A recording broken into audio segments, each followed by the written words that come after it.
Good morning students. Welcome to the digital classes of Lal Bagh Girls Intermediate College. This is Ma'am Spring and this class of mine is for history students of class 12. Class 12 we are doing Mahatma Gandhi and event, or we can say the Gandhian era in the rise of national movement. We have already done till the Jallianwala Bagh tragedy which took place on April 13, 1919. After that, we had seen that the Khilafat launched by two Muslim brothers.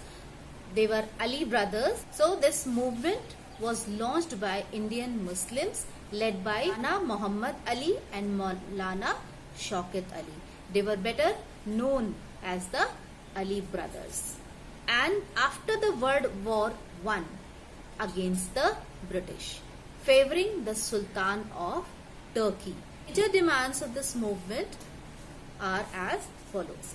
The Turkish Sultan or the Khalifa must retain over Muslim sacred places in the erstwhile Ottoman Empire.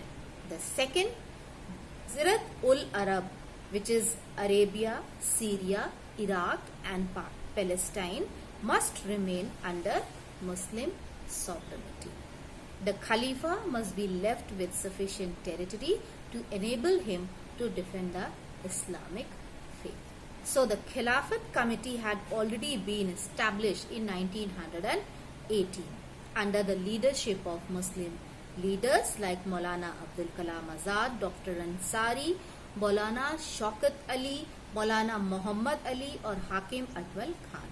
The Indian National Congress was extended its support to the Khilafat movement, as both the communities, Muslims and Hindus, were against Britishers. So this time the National Congress has extended their support to Khilafat movement, and this Khilafat movement was launched on 1st August 1920 throughout the length and the breadth of the country. Mahatma Gandhi sought to conjoin it to non-cooperation movement. Khilafat or non-cooperation movement are said to be the synonyms of each other.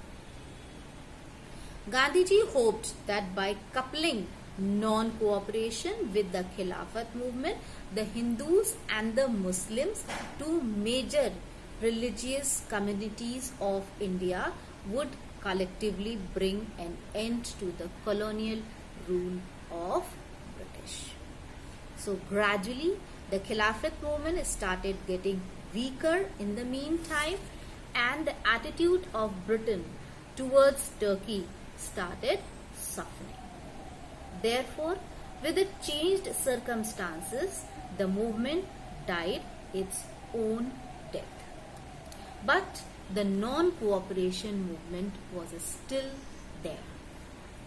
Now, what were the causes which led to the non-cooperation movement? In order to get the support and cooperation of the Indians in the First World War, the British government had made some alluring assurances to the Indian leaders.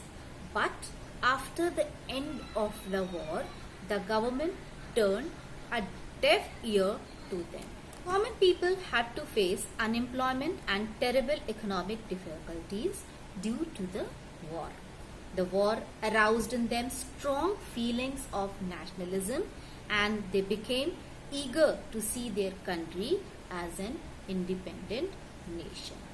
However, the British badly hurt the nationalistic feelings of Indians by passing the Rowlatt Act.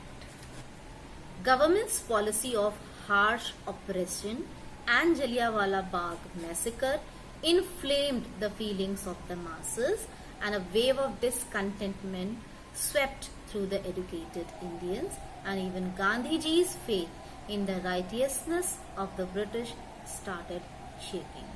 Under such circumstances, the Congress took a decision to launch non-cooperation movement under the leadership of Gandhiji. Now, what was the launching of the non-cooperation movement? The main objective of the non-cooperation movement was not to extend any cooperation to the administration, thus rendering it completely crippled. Gandhiji launched the non-cooperation movement on 1st August 1920. The program of this movement was to boycott government jobs, titles, honorary offices, law courts and educational institutions. It was also to boycott the foreign goods. It was also to boycott the elections, non-payment of taxes to government and peaceful disobedience of government laws. As Gandhiji was totally against the violence, so he took a peaceful disobedience movement against government. Then practicing hand spinning and hand weaving for producing khadi, as they had boycotted the foreign products. To lay emphasis on Hindu-Muslim unity and to abolish untouchability for the promotion of national unity. Early in September 1920, in a special session held at Calcutta under the presidentship of Lala Lajpat Rai, the Congress adopted the resolution to launch the non-cooperation movement against the government. During the same year, that is in December 1920, the annual session of Congress held at Nagpur endorsed this resolution with a landslide majority. And all over India, we would see that the non-cooperation movement started working with its own pace. So, this is all about today's lecture, and in the next lecture, we'll see the progress of this movement. Thank you.